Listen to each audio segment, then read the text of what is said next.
రాష్ట్రంలోని ముస్లిం మైనార్టీ హక్కుల కోసం పోరాటాలు ఉధృతం చేస్తామని మైనార్టీ హక్కుల పోరాట సంఘం రాష్ట్ర అధ్యక్షుడు డాక్టర్ షేక్ మహబూబ్ బాషా పాలక వర్గాలను హెచ్చరించారు.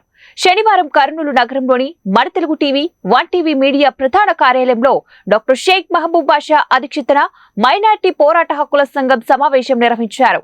ఈ సందర్భంగా సంఘం ప్రతినిధులతో కలిసి డాక్టర్ షేక్ మహబూబ్ బాషా మీడియా సమావేశాన్ని నిర్వహించారు.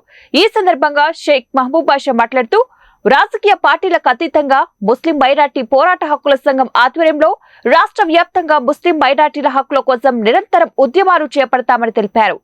ముస్లిం మైనార్టీల అభివృద్ధి పట్ల పాలక వర్గాలు నిర్లక్ష్యంగా వ్యవహరించడం తగదన్నారు. ముస్లిం మైనార్టీ హక్కుల కోసం త్వరలోనే కర్నూలు నగరంలో రాష్ట్ర స్థాయి మైనార్టీ హక్కుల గర్జన కార్యక్రమాన్ని భారీ స్థాయిలో నిర్వహించడానికి సన్నాహాలు చేపట్టినట్లు డాక్టర్ షేక్ మహబూబ్ బాషా వెల్లడించారు. రాష్ట్రంలోని వక్ఫ్ బోర్డు ఆస్తులు ఆక్రమణకు గురైనట్లు ఆయన పేర్కొన్నారు. ముస్లిం మైనార్టీ వర్గాలకు చెందిన ఆస్తుల పరిరక్షణకు పోరాటాలు చేపడతామని తెలిపారు. ముస్లిం మైనార్టీల అభివృద్ధికి సహకరించే పాలక పార్టీలకు తమ మద్దతు ఉంటుందని తెలిపారు. తమ హక్కుల సాధన కోసం రాజకీయాలకు అతీతంగా ఎంతటి త్యాగాలకైనా తాము సిద్ధమని ఆయన ప్రకటించారు. త్వరలోనే సంఘం ఆధ్వర్యంలో నిరంతర సమావేశాలు నిర్వహించి రాష్ట్ర వ్యాప్తంగా చేపట్టాల్సిన కార్యాచరణ వెల్లడిస్తామని తెలిపారు. మైనార్టీ హక్కుల పోరాట సంఘం నేత రిటైర్డ్ తహసీల్దార్ రోషన్ అలీ మాట్లాడుతూ పాలక వర్గాల నిర్లక్ష్యానికి ముస్లిం మైనార్టీలు గురి కావడం పరిపాటిగా మారిందని ఆవేదన వ్యక్తం చేశారు. ఇప్పటికైనా ముస్లిం మైనార్టీలు మేల్కొని ఐకమత్యంగా పోరాటాలకు కదలి రావాలని పిలుపునిచ్చారు. జిల్లా వక్ఫ్ బోర్డు మాజీ అధ్యక్షుడు డైమండ్ సలాం మాట్లాడుతూ మైనార్టీలకు చెందిన హక్కులు అమలు కావటం లేదని పేర్కొన్నారు. అన్యాక్రాంతమైన మైనార్టీల ఆస్తుల పరిరక్షణకు ఉద్యమాలు చేపట్టగా తప్పదన్నారు. సమావేశంలో ముస్లిం మైనార్టీ హక్కుల పోరాట సంఘం ప్రతినిధులు, నాయకులు భారీ సంఖ్యలో పాల్గొన్నారు. వక్ఫ్ బోర్డు సంబంధించిన ఆస్తులే కాకుండా మైనార్టీలకి రావాల్సిన హక్కులు కూడా ఏవి కూడా లబ్ధి పొందటం లేదు. ఇప్పుడు సరైన సమయము, ఎలక్షన్లు వచ్చినాయి. ప్రతిసారి ప్రతి నాయకులు ఏం చెప్తున్నారంటే వాళ్ళకి కావాల్సినట్టువే చెప్పుకుంటున్నారు, వాళ్ళు లబ్ధి పొందిపోతున్నారు. కానీ పేదరికంలో ఉన్న మైనార్టీలకు ఏం చేస్తున్నారు, ఎలాంటి లబ్ధి ఇస్తున్నారు అనేది మేము ఒకటే ఈ మీడియా ద్వారా కోరుకుంటున్నాము. మీ మేనిఫెస్టోలో ముస్లిమ్స్కి ఏమి ఇస్తున్నారు అనేది తెలియపరిచిన వాళ్ళకే మైనార్టీలు సపోర్ట్ చేస్తారు. ఈ హక్కుల పోరాటం కోసం ఈరోజు ఈ ప్రెస్ మీట్ పెట్టాము. అదేవిధంగా ఒక కమిటీ కూడా ఈరోజు ఏర్పాటు చేస్తున్నాము. ఈ కమిటీ నిత్యం పోరాడుతూనే ఉంటుంది. ఎలక్షన్ల కోసమే కాదు, ప్రతినిత్యం మైనార్టీల హక్కుల కోసం, అదేవిధంగా మైనార్టీల ఆస్తుల సంరక్షణ కోసం పోరాడుతూనే ఉంటాము.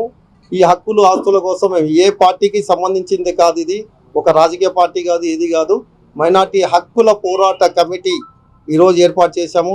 ఈ కమిటీలో మీ ముఖద్వారంగా మేము తెలియజేయడం ఏమంటే ప్రతి ఒక్క మైనార్టీ సోదరుడు మన హక్కుల పోరాటం కోసం త్వరలో కర్నూలు జిల్లా ఎస్టీబీసీ గ్రౌండ్లో ఒక మైనార్టీ గర్జన ఏర్పాటు చేస్తున్నాం. ఈ గర్జన రాయలసీమ వైజ్గా ఏర్పాటు చేస్తున్నాం. రాయలసీమలోని మైనార్టీలు అందరూ ఇచ్చేస్తున్నారు. అదేవిధంగా తెలియని వారికి కూడా ఈ మీడియా ద్వారా తెలియపరుస్తున్నాం. ప్రతి ఒక్కరూ సభలో పాల్గొనండి, మన హక్కుల కోసం పోరాటం చేస్తాం. సో ఇదే విధంగా మాతో పాటు పాల్గొన్న మన రిటైర్డ్ తహసీల్దార్ గారు రోషన్ అలీ, మైనార్టీ నాయకుడు, అదేవిధంగా ఎక్స్ హజ్ కమిటీ మెంబర్ పాషా గారు, అదే డైమండ్ సలాం గారు, ఈయన ఒకప్పట్లో వక్ఫ్ బోర్డు చైర్మన్గా కూడా చేశారు.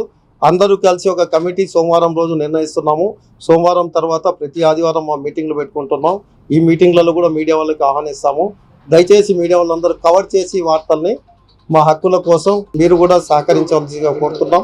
ప్రతి మైనార్టీ హక్కుల మీద కూడా, ప్రతి మైనార్టీ ఇష్యూలో కూడా ఒకటి అడిగామండి. ఒకటి అడిగాం, మా వాళ్ళకు లోన్స్ లేవండి. మైనార్టీ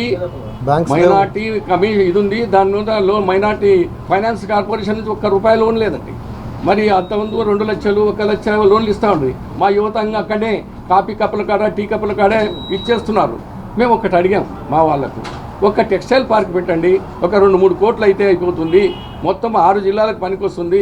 మా మైనార్టీ ముస్లిమ్స్ ఇంట్లోనే కూర్చొని ఎక్కడికి పోవాల్సిన అవసరం లేదు, మిషన్లు ఇస్తారు, అదొక్కటి పెట్టండి అంటే కొందరు అన్నారు. మరి నీకేం తిక్కబట్టిందే సార్, వాళ్ళు అట్లే ఉండాలా, మేము ఇట్లే ఉండాలా అన్నాడు ఒక ఆయన. నాకు బాధగా ఉంది మైనార్టీగా ఆ మాట అనడం, నేను వినడం కూడా నాకు బాధగా ఉంది. ఇస్తున్నాం ఏమంటే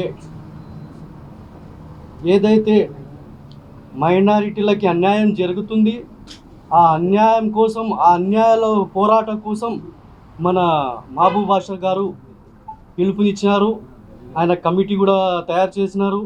ఆ కమిటీ ప్రకారంగా మేము కూడా మండే నుంచి ప్రిపేర్ అయ్యి ఏదైతే మైనారిటీ హక్కులు గత ప్రభుత్వంలో ఉన్నది ఈ ప్రభుత్వంలో ఏం లేదు, 10% కూడా ఈ ప్రభుత్వంలో లేదు. ఇంకా చాలా చాలా మంచి మంచి స్కీమ్స్, మంచి మంచి పథకాలు ఏదైతే పాత ప్రభుత్వంలో ఉంది ఈ ప్రభుత్వంలో అంతా 10% కూడా లేదు.